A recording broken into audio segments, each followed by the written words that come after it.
ঢাকায় সকাল থেকে আকাশ মেঘলা, ভ্যাপসা গরমে অস্বস্তিতে রাজধানীবাসী। তবে এই অস্বস্তির মধ্যেই স্বস্তির বার্তা দিয়েছে আবহাওয়া অধিদপ্তর। রাজধানী ঢাকা সহ দেশের 5টি অঞ্চলে বৃষ্টি বা বজ্র বৃষ্টি সহ ঝোড়ো হাওয়া বয়ে যেতে পারে বলে পূর্বাভাস দেওয়া হয়েছে। একই সঙ্গে দেশের বিভিন্ন স্থানে মাঝারি থেকে অতি ভারী বৃষ্টিরও সম্ভাবনা রয়েছে। দেশের অভ্যন্তরীণ নদীবন্দরগুলোর জন্য দেওয়া পূর্বাভাসে এ তথ্য জানানো হয়েছে।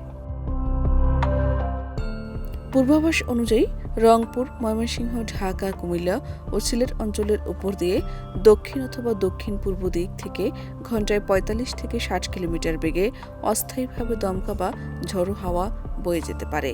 এ কারণে এসব এলাকার নদীবন্দরকে ১ নম্বর সতর্ক সংকেত দেখাতে বলা হয়েছে।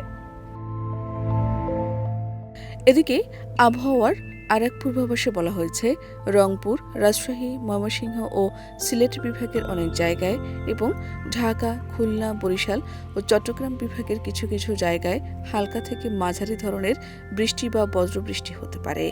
একই সঙ্গে দেশের কোথাও কোথাও মাঝারি ধরনের ভারী থেকে অতি ভারী বর্ষণ হতে পারে বলেও জানিয়েছে আবহাওয়া অধিদপ্তর। এ সময় সারা দেশে দিন ও রাতের তাপমাত্রা সামান্য বাড়তে পারে। শাহনাজ পারভীন, দেশ রূপান্তর।